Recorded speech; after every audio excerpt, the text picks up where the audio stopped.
Let that music sink in, baby. Tell it like it is. AFC East, always a fun division, especially if you live here in New York. Listen to the crazy Jet fans. It's always fun. Ah, gotta love that.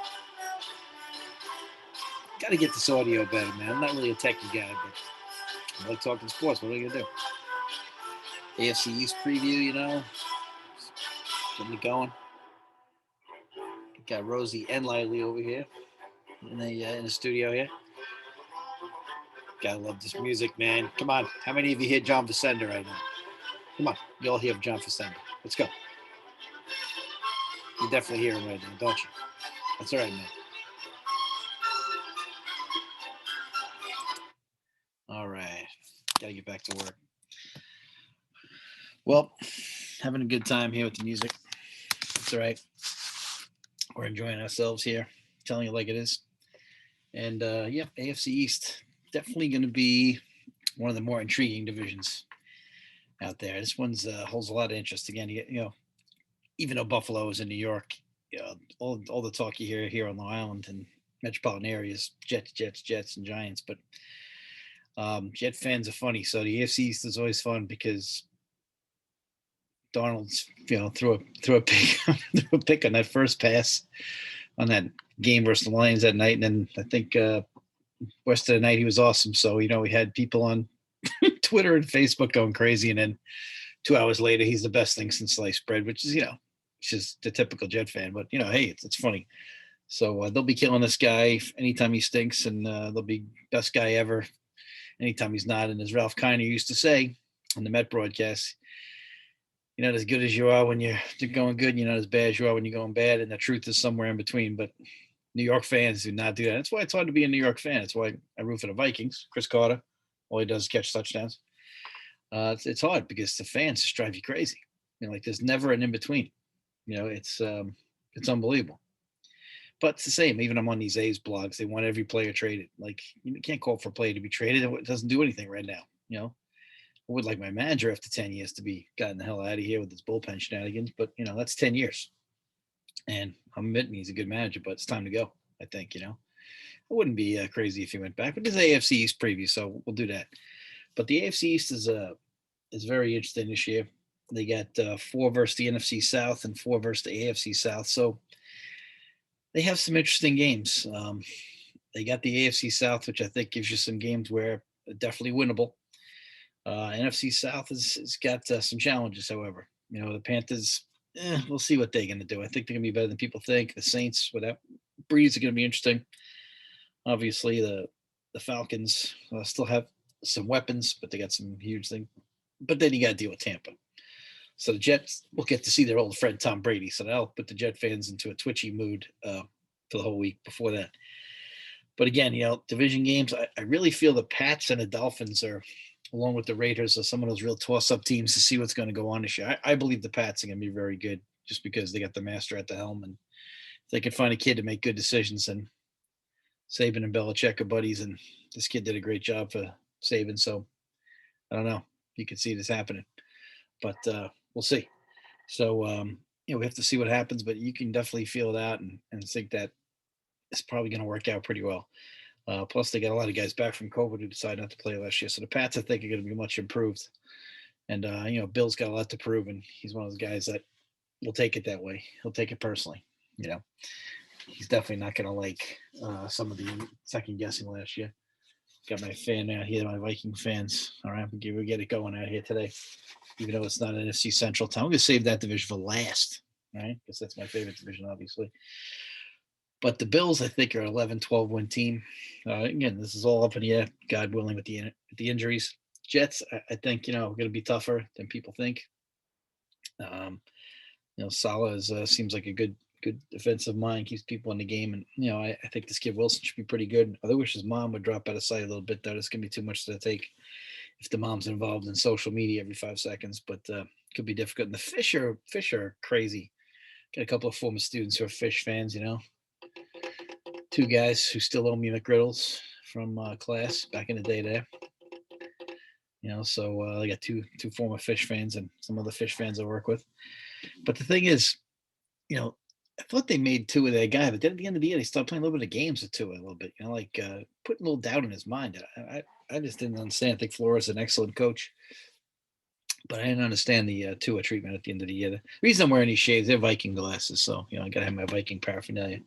Not easy to get Viking paraphernalia here in New York when you're just out. You gotta I get Viking socks and stuff like that, but I'm not gonna put that on the screen. That'd be a little strange. But we look at again, we talk about I'm a schedule guy, and like I said, they do have a break with the AFC South, but they don't have a break with the NFC South. NFC South is not terrible, but there's some games there that could be tough, but there's some games there where they could win too. So they're fortunate. AFC East is fortunate this year. And so the Bills have the Steelers, okay, the Chiefs and the Skins. Oof. I think they'll handle the Steelers, but the Chiefs and the Bills should be a fun game. The Skins, I think Skins defense will be tough, but I think they'll be all right there. The Fish, they get the Giants, the Raiders, and the Ravens. That's no bargain either for the Fins. Giants, we'll have to see what Daniel Jones does. I think they'll be better this year. Ravens are always tough, and the Raiders, like we said, they're one of those coin flip teams we're talking about too. Pats got the Cowboys, got the Chargers, and you got the Browns. Chargers and the Browns are going to be tough. I think the Chargers are really going to step up, unless we get a sophomore jinx for the stud quarterback. The Cowboys, I guess we have to wait and see on Dak's health. We've seen Mike McCarthy as a Viking fan. I always wanted to keep Mike McCarthy with the Packers, and I warned everybody that he wasn't a good coach. And you say, well, Jesus, come on, Dave, what are you talking about? You're like 11 games a year. He had Aaron Rodgers. Went to one Super Bowl with Aaron Rodgers. I mean, come on, you got to be better than that. I don't like Aaron Rodgers, but still, going to 11-5, 10-6, 12-4 every year, and then 1 year 15-1, and then losing to the Giants. So and the year they went, I think they went 10-6, and they won. So not a solid coach. He's like the Mike Scioscia of the NFL. As an A's fan, I always laughed a bit about Mike Scioscia. Mike Scioscia went to one World Series with that payroll and that talent, and never got it done.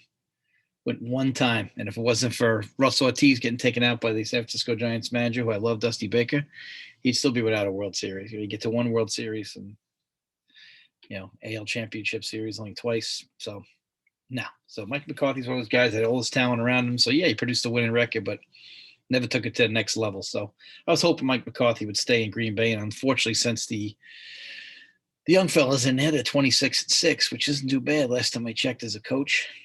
But, we'll see. We'll see how that goes. Like I said, the Jets with the Bengals, the Browns, and the Eagles. The Eagles are going to be an interesting team. So they got the Eagles, the Broncos, actually the Eagles, Broncos, and the Bengals the Jets have. Bengals, Jets should be a fun game. Broncos, Jets, I think the Broncos are a little bit ahead of the pace right now. And, of course, the Eagles, I think the Jets could beat the Eagles. So the Jets have a chance to have a decent year, maybe scratch out 6 or 7 wins, maybe even 8, if they work hard. So we'll see how that works out. Again, though, I think the Bills to win a division, but I wouldn't put it past the Pats to be right on their heels, nipping at their bud. And, again, this is unfortunate because I don't think, even though the Jets will be a little down, I don't think they're going to be a pushover. I think they're going to have that crazy enthusiasm. So, and once the Jet crowd sees that this guy's a solid coach, they're going to get right behind him too. And so you have a division with 4 solid coaches here. I mean, Flores does an excellent job. Bills and Pats go without saying they're doing a great job. And I think the Jets are going to be well coached. So this is going to be one of those divisions where you have to beat up each other in the division. And teams are going to have to look at those Jets and see if they can get 2 wins. But this is going to be a rough division. The Finns always give the Pats trouble in South Florida. So this is going to be wild stuff. And like I said, the Jets schedule, not too bad. Those other games there. Pats have some challenges. The Finns, not too bad, but the Bills, tough schedule. So, it's tough to be good a bunch of years in a row. That's what always amazes me about the NFL. I like the way they set up that schedule. It makes it very difficult to be good again right after. But I think the Bills obviously are in solid footing, unless something happens to the stud quarterback, but Allen there. But got a Bills fan from last year in class too. Dr. Aversa's out there. He's loving his Bills. Wore his Bills jersey every day last year. Want him to come on maybe, see if he wants to step on here and talk a little Bills football. He's a Bills fanatic. Sebesta there. He's a Dolphin fanatic, but yeah, he's a little shy. He might not want to come on. He still owes me McGriddle too, so we'll see. Got a couple other Dolphin fans out there, a little shy too. But I really like the division. It's gonna be so much fun to watch. Like I said, watching the Jet fans is just is a treat to itself. Them calling in panic mode. Game 1, they'll talk about must-win games. Week 2, you could talk about there's some pressure games if you're 0-1 game with another 0-1 team, which we'll talk about. Again, my show will pop on Sunday morning. Of course, I can't cover the first game, which is Bucks and Cowboys. That game will already be in the can when I do my show Sunday morning. So definitely check us out on Sunday morning. We're on Spotify, on iTunes, we're on Anchor, on YouTube. I check out the videos on Facebook, Twitter. Twitter has its own handle, telling it like it is. We got our own handle there. So, jump on. And also on Instagram, reach out if you want to come on, talk about your football team and you're passionate, your stuff. I'd love to have you on. I'll give you a bunch of questions and away we'll go. We'll have a great time. And that's what I'm looking forward to. I love having the fans on. I'm a fan. You're a fan. We're all the same here. I'm just crazy enough to get in front of the camera. And like I said, I think the Pats and the Fins are going to be a tight battle for second place here. And the Jets, I tell you, this is a division where, everybody could get 6-7 more wins, but it's tough. It's so hard to say. I mean, you got to see how Wilson comes along. Rookie quarterback's always challenging. Same with the Pats, got a rookie quarterback, but Josh McDaniel, hopefully will keep it simple for him. I tell you, I like this division. I think it's there's no horrendous team. I don't think it's as good as the AFC West as far as the division goes, or the AFC Central, but I think it's a solid division, and there'll be some decent win totals because of their schedule. Because there's some winnable games in those other 8 games outside of their division opponents, plus those 3 we just talked about based on your placement within your division, going to play other people in similar places in their division.